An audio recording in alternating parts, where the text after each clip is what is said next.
If I just have a little look at my notes here, this morning, Christophe Lemaire, no less, said, well, a thoroughbred, you know, they're a little bit excited, suggesting they're a bit unpredictable, frisky.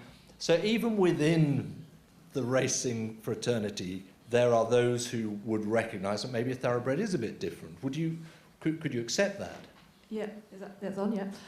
Yeah, and I'm not kind of suggesting that they are, you know, a placid breed. I absolutely accept that there are horses, there are thoroughbreds that are hot-headed, and also when we see them, and I thought about this during my project, that racing is probably the biggest equestrian sport in the public domain, meaning we see it in mainstream media more than what we'd see show jumping, eventing, dressage, for example. And all you see, really, of that thoroughbred is it's bouncing around the parade ring, it's cantering to the start, and then it's galloping. You know, it's a high adrenaline sport. So how they're even perceived to the public is, you know, equivalent of a sprinter, you know, that high adrenaline. However, in terms of temperament, then yes, I totally accept that there are still, you know, a portion of thoroughbreds who are fizzy, who are excitable. And I've had some myself. I think my generic point was they shouldn't all be tainted with that brush, because they're not all like that. And again, we have ponies in the equestrian centres in Hong Kong who are equally as troublesome and fizzy and naughty. And it's really about thinking about that individuality of that character trait. So yes, I absolutely accept that they are still, you know, they're bred for speed, they're bred for that agility, they're bred to go fast. So with that comes an element of excitedness in their character, but it's not to taint them all with the same brush that they're all hot-headed and they're all fizzy. Thank you very much for that. You've all got a microphone, by the way, so if you want to contribute to any of these issues, these questions, anyone got an add-on to that? Are you happy for the moment? No, that's fine, okay. I'm going to move on to one other thought then, which is really comes from me, and actually it's towards Jane and Helena. You know, to me, actually, a horse is a horse.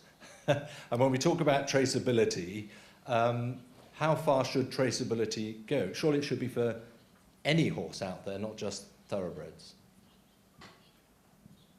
Are we on? Yeah.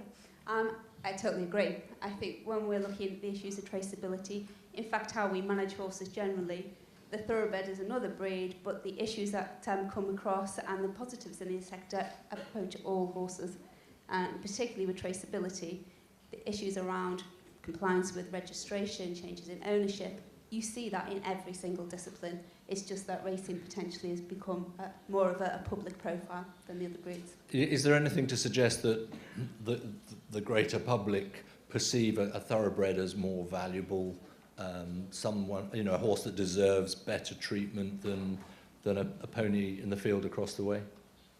I'm not so sure it's about that they deserve better treatment. I think because of the profile of racing and being more in the media, the expectation is that this sector should have the responsibility for caring for them more, and I don't think you see that ethos coming through in the other areas. I don't know, Helena? No, I would completely agree, and the only thing I was going to add to the first bit is, as a community, as a broad equine community, we all face the same issues on the whole, and there's more power in numbers. So if we join hands collectively, we've got a much better chance of tackling it. That's the collaboration question, which is easier in some jurisdictions, Hong Kong Jockey Club, than in others, perhaps. Okay, let's get some of the questions from our audience. Gentleman at the back, you were first to raise your hand. I think we can get a microphone to you, actually, which might just be worth it for the clarity of the audio. Thank you.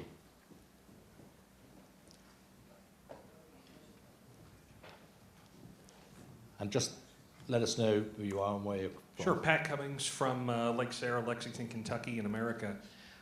My question, thinking of the importance of traceability and the census and the work that you've done, Natasha and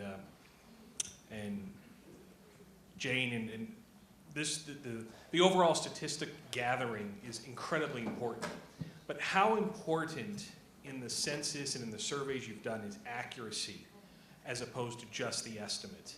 I noted in the UK-based survey that your focus was very much on trying to quantify what you knew to be the population, or as close as you could get, and you got that 80% figure. I guess I want to ask this in a roundabout way. How troublesome is bad data? Is bad data more troublesome than good, accurate data?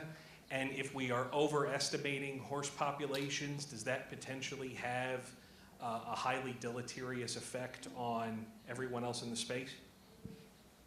I'll go first then. I couldn't agree more. I think accurate data is a cornerstone of how we understand an industry. And one of the key drivers behind the census is to start to be able to get data to build on that progress and to do it. In terms of looking at surveys like Tasha's and the work that we've done, there are statistical techniques to be able to say when data is representative. But I think we do need accuracy, and we're living in a world with big data. AI is being used more and more. We're using tracking statistics to be able to understand, and if we have better quality data which is accurate that is in there, then we can get a better understanding of what that sector looks like. We did put measures in place to try and remove any poor data and reducing, as I said, reproducibility, replication within the data set. But one of the challenges I see broader across the work that we do with thoroughbreds and with horses generally is you can very often get biased data that comes through as well. And like Tasha alluded to, we need everybody's perspective and we need to gather all of that information in, but it's a work in progress. Yeah, and I think Jane's just kind of hit the nail on the head in terms of you can't avoid biased data when you're going out to a mass population. And I'm going to have a cop-out answer, Pat, for you, that I'm not a statistician. So what my co-authors did to clean that data, I honestly couldn't explain to you. I was the blue sky thinker and the writer. But yeah, we do have methods in terms of how to filter that data and look at it. But that's because, my study was, what I perceived to be quite a small project that kind of just grew traction. I think the development of it and what groups you went to and who you targeted to get similar answers is vital to have a much bigger picture.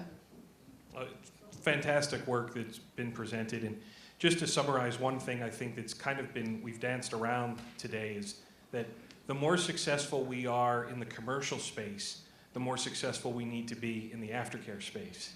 And that if all of the stars align commercially, then we have the ability to be even more successful in the aftercare space, and the responsibility becomes greater. I joke from Kentucky that if more people watch the Kentucky Derby, then the burden on aftercare becomes even greater to be more and more successful and to eliminate bad outcomes. Thank you. Thank you for that, Pat. Rowley, do you, in terms of the more successful the industry, if you like, do you see the awareness of aftercare, of caring for thoroughbreds or any horses growing with that? I think when you look at public acceptance, and public expectation, absolutely. I mean, but expectation and acceptance are very different things, aren't they? Yeah, well, they are connected though. But I suppose I would absolutely start, and Pat's absolutely right. When there's a greater spotlight, there will be greater scrutiny. But I think we, and I hope everyone in this room would accept that it is the right thing to do. And it's not just aftercare, it's care throughout a horse's life. It's absolutely ethically the right thing to do. So I think there's a danger when people talk about public acceptance and social license.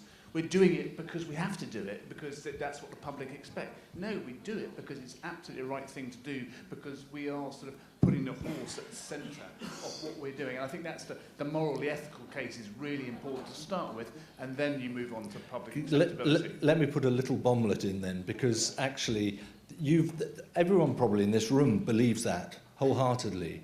But this is an industry, and there's a big bottom line in an industry, which is money, and it's got to pay. So is there enough emphasis, not just on saying, guys, do it because it's the right thing to do, but to stress that this is about profit, this is about your bottom line if you don't do it?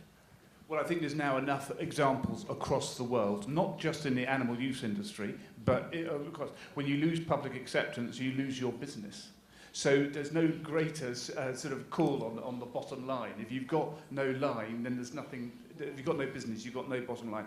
So I think absolutely there is, when we look, and I think what the furore after the Tokyo Olympics within modern pentathlon and what that has created. Now, anyone who was within the sport of modern pentathlon, that was 20 years in the coming. And the decisions were not taken that needed to be made. And if those decisions had been taken, equestrianism would still be a part of modern pentathlon. I'm absolutely sure about that. So it really can have a radical impact if you don't change and don't recognise what the public is saying. And the final point I'd just say on that is not mob rule. Just because some people in society think we should do this, that you have to do that. But what public acceptance and social licence is all about, it's really important to listen what people are saying. Doesn't necessarily need to do what they're saying, but you've got to justify why you're not doing that if that's the case. I want to come to the lady in just 1 second, and I don't want to make it a full conversation, but on modern pentathlon then, you're saying this is 20 years in the making. To me, again, looking at it from the outside, it's 20 years telling me that this is bonkers and we should not have horses in modern pentathlon. Are you saying that there was a way around that?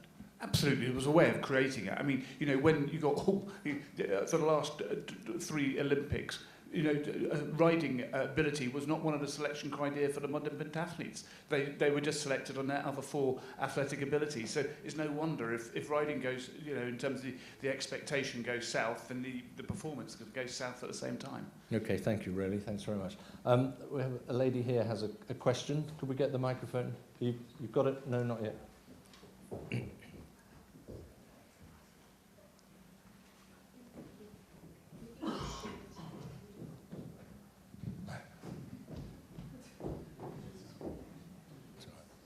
Coming. Thank you very much. Thank you.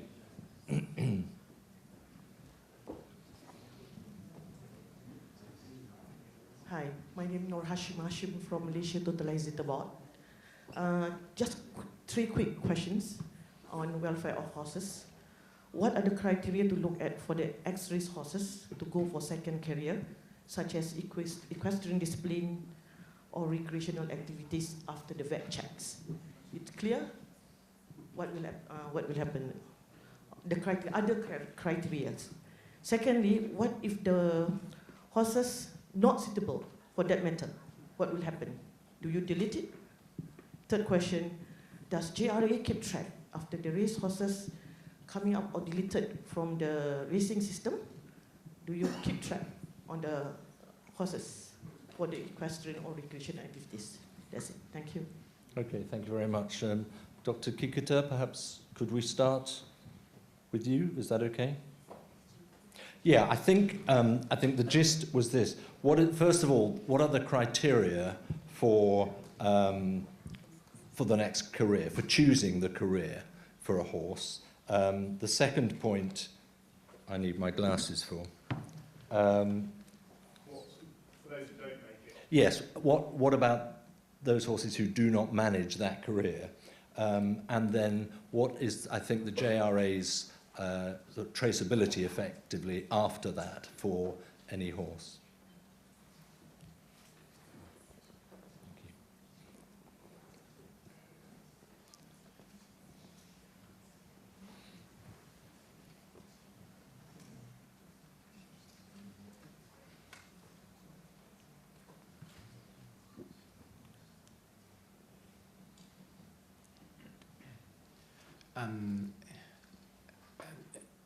I'm not good at English speaker, and from here, Mr. Shibata translate me. I'm sorry.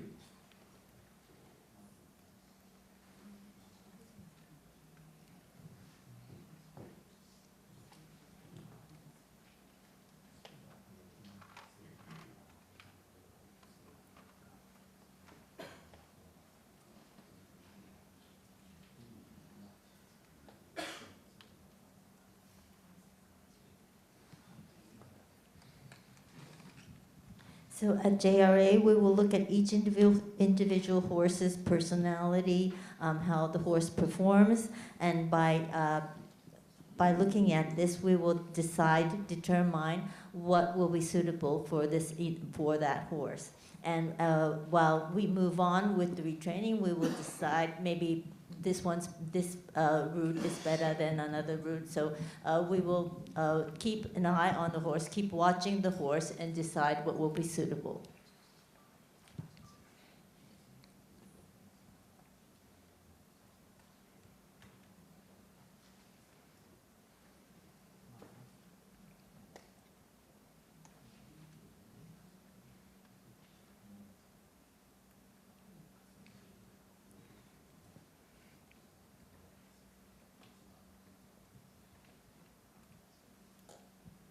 And talking about traceability of horses, this is a topic, issue that we really have to keep on working, keep working further into the future. But it's a very difficult problem, and for the moment, we are putting more emphasis on working on expanding areas, expanding opportunities for horses after retirement to be able to be active, to have a second career. And then, so we will still continue to, traceability is still an important issue for us, but at the moment we're putting more emphasis in finding or creating more places for horses to go. Okay, thank you very much indeed for that. Thank you. Do I have any other hands going up for a question?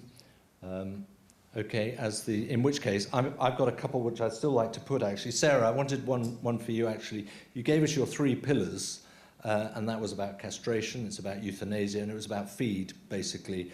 Are there any other sort of practical things you do or you offer that should perhaps be offered beyond those?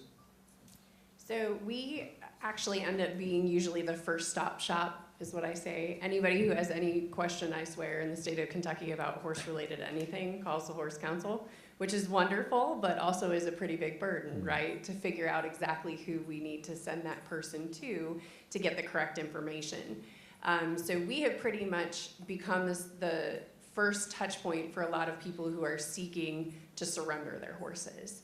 So I basically sort of act as matchmaker and figure out what kind of horse they have, if it would be suitable to go to one of the particular 501c3s within the state we deal with. We seek probably to do a lot of what you all do, which is make sure they're not posting their horses on Facebook for $500, right?